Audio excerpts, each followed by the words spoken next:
Welcome to Mental Fitness with Michelle. Today, I'm going to be speaking directly to you, the agency director and team leader. We're going to talk about how to mitigate the stress that your team may be going through right now. They may be working from home, they may be doing a rotation, some might not be working at all. How can you mitigate their stress? How can you mitigate your own? Where should you start? Well, the Walter Reed Institute of Research has come up with several tips to help us as we work through this COVID-19 situation. Number one, sharing info. Please be open and update your team. Schedule a meeting every week, maybe every Monday or Tuesday, or maybe at the end of the week, you spend just a little bit of time on teleconference or VTC or however you and your team get together and update them on the current situation. Please provide them with as much reliable information as you can. Let them know where the resources are. Give them the complete story. Please try not to leave them in the dark. It's essential to lowering stress when someone knows where they stand, when people understand what is going on around them. So ask yourself, have you updated your team recently? Number two, connect and care. How are you connecting with your leaders above you and your team that you are responsible for? Are you calling them on a daily basis? Is there a consistent time? 10 a.m. on Thursdays, 1 o'clock on Monday. What is your consistent time? Create a purpose. Why are you calling? Don't just call to be calling. Have a consistent connection.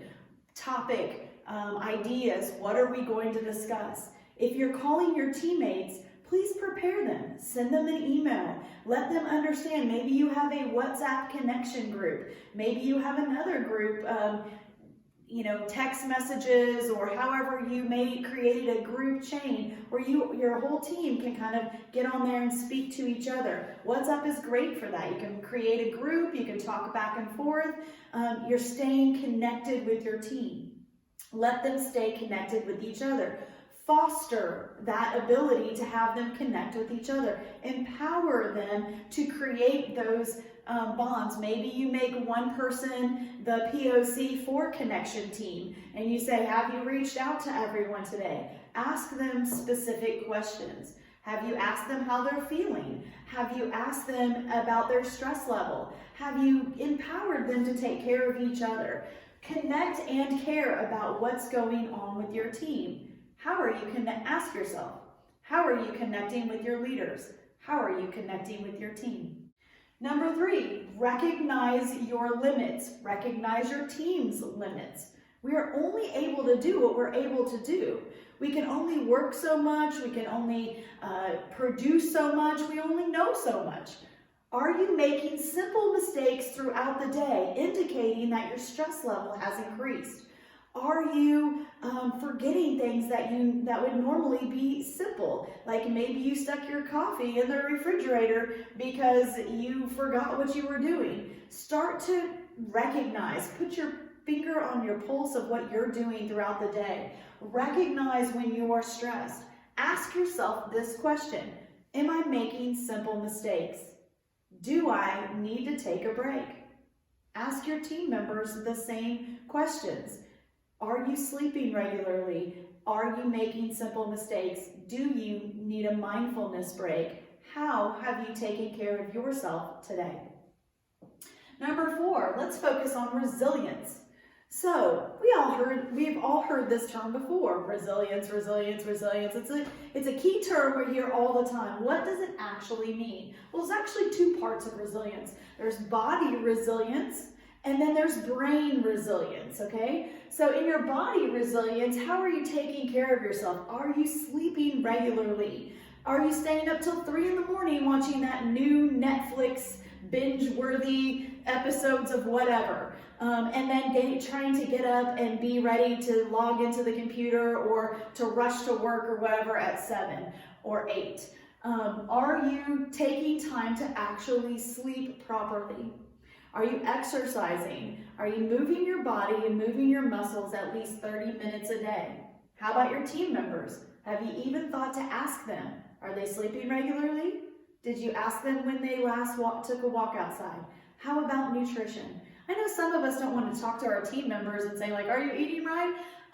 You can do it in a way, you know your team members, you can do it in a way where they don't feel intruded upon, where you're just simply caring for them and asking, are you eating regularly? How have you, maybe make a list for your team of all the different places that deliver. Maybe you can talk about like who goes where and what the process is for pickup on different places.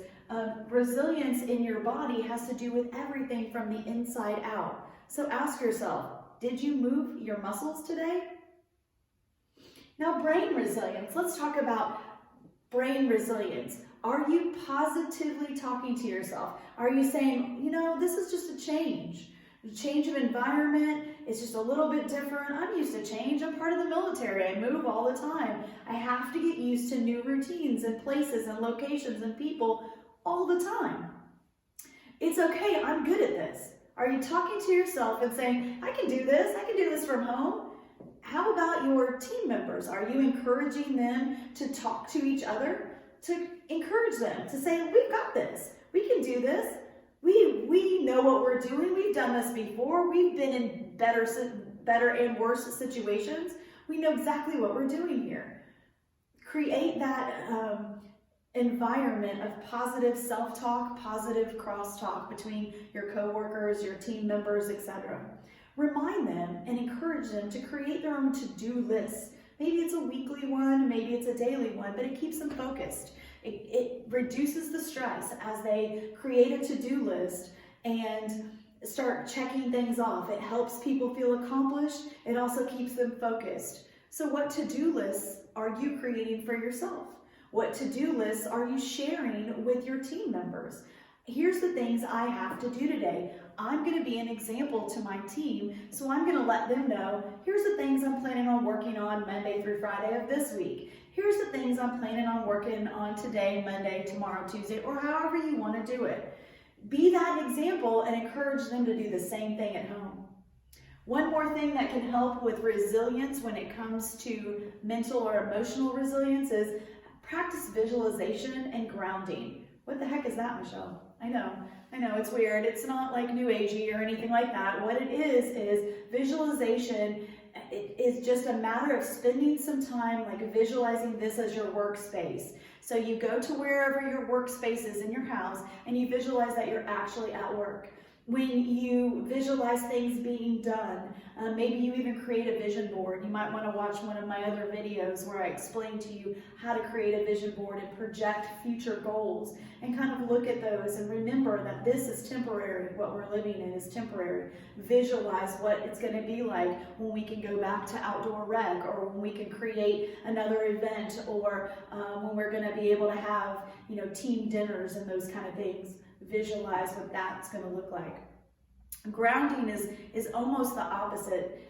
Grounding has to do with taking away anxiety by using physically present things like maybe in your house. You ground yourself by reminding yourself that, wow, nature is beautiful, and you pick plants that you're attracted to or that make you feel happy, or maybe you like to work on your car, and so you ground yourself by something you can physically see, touch, smell, hear, and remind yourself that yes, you are productive, yes, this is okay, everything is temporary, that kind of stuff. Maybe you're a journal writer and you ground yourself by just jotting down your thoughts. Visualization and grounding are very important to resiliency, okay? Number 5, normalize stress. This is anything but normal, Michelle. I don't know what you mean. Well, normalizing stress is different than saying this is normal. Normalizing stress is being an example to your team members and saying, I know you feel stressed. Man, do I feel stressed too. This is so strange. Today I had my jammy pants on and I just felt overwhelmed by the fact that I had to go and get some things done on the computer, and I didn't have everything that I needed where I wanted it, and I forgot all my highlighters, and I couldn't find anybody's emails, and I used to have all these sticky notes all over a board, and I don't have that anymore. I feel stressed. I have moments too. My kids ran in here and screamed about this, that, or the other thing. The dog was chasing the cat, whatever. Talk to your team members and normalize that stress. Talk freely and openly about the stress that you are enduring. and encourage them to do the same. Recognize that the more pressure you put on yourself to achieve at or above where you were in a normal situation, in a normal work environment, causes more stress. Be gentle with yourself. Accept the fact that you are now working in a strange environment. You are now just having to do several things differently, causing the work production to maybe slow down a bit. And understand that your team is going through that same, problem. They've got all kinds of things going on. Our kids are trying to work on the computer, dragging down our internet speed. Our internet's going in and out. Maybe somebody next door is doing construction like at my house.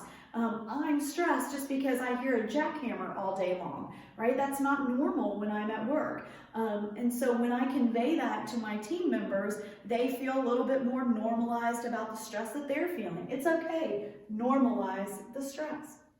Number 6, reframe, remind, and reignite. Reframe, what does that mean? It just means take that situation and look at it differently. So you could be Eeyore, or you could be Winnie the Pooh. Eeyore would say, oh my gosh, I can't do this, and I have to work from home, and it's terrible. Or Pooh could say, yay, I get to work from home. I get to use my own kitchen. I get to eat my own lunch at my own table. And that's just reframing. It's the same circumstances, working from home, but it's either an, oh no, this is a horrible, I can't make it through situation frame, or it's a, hey, look at all the positive things that I get to do because I'm working from home frame. It's just about taking the frame off and putting on a different one, okay? That's what reframing is. This crisis is a great time for us to rely on each other, build up our team cohesion, and reframe our situation. So are you reframing with your team? Remind your team that this is temporary. This too shall pass. It will change back. It won't ever be normal again. It may never go back to the way it was before. However, it is temporary, and we will get through this together. Remind them that we are in this together. No one is alone in this. Across the world, no one is alone in this. So remind yourself and remind them that. And reignite them that what an opportunity you have. What leadership opportunities do you see here? Can you empower some of your people to become more knowledgeable in certain areas, take online classes? How can you lead them into something that gives you a greater team when you are back in person? So what leadership opportunities are you taking right now? Number 7, control the controllables. There's only so much we can control, but control those. What is exactly it within your control right now? Well, routine is in your control. You can control what productivity, you can control your reliable sources of information, you can control the time and meeting times and the ability to connect. You have lots of things that you can control, so control those. Control those controllables, don't let them get out of hand, and then accept what you have to accept. You cannot see your teammates every moment of every day, nor can you force them to write down in 15-minute, 30-minute, or 1-hour increments what they're doing. It's just not possible. It creates more stress. This is not something you can control. You have to step out and trust. You have to step out and trust with your team. Let them be in control of what they can be in control of, and you be in control of what you can be in control of. What can we control? What do we have to simply accept? I have to wear a mask when I go to the post office now. I have to wash my hands before I walk in most buildings or after I walk in the building. Those are just things I have to accept. When I go to the grocery store, I have to put my mask in. I have to stand 6 feet behind somebody. I can't change that. I have to accept it. But I'm not starving. I still go to the grocery store. I still go to different buildings that I need to do. I just do what I'm supposed to do. I accept that this is different, okay? And last but not least, marathon mindset. What does that mean? It means that we are in this for the long haul, my friends. This is not something that's going to just happen today. We're going to get all excited about it, and then tomorrow it's over. It's not. I'm sorry to tell you, but this is a marathon, and you are the one setting the pace for your team. Have a great day, and see you next time.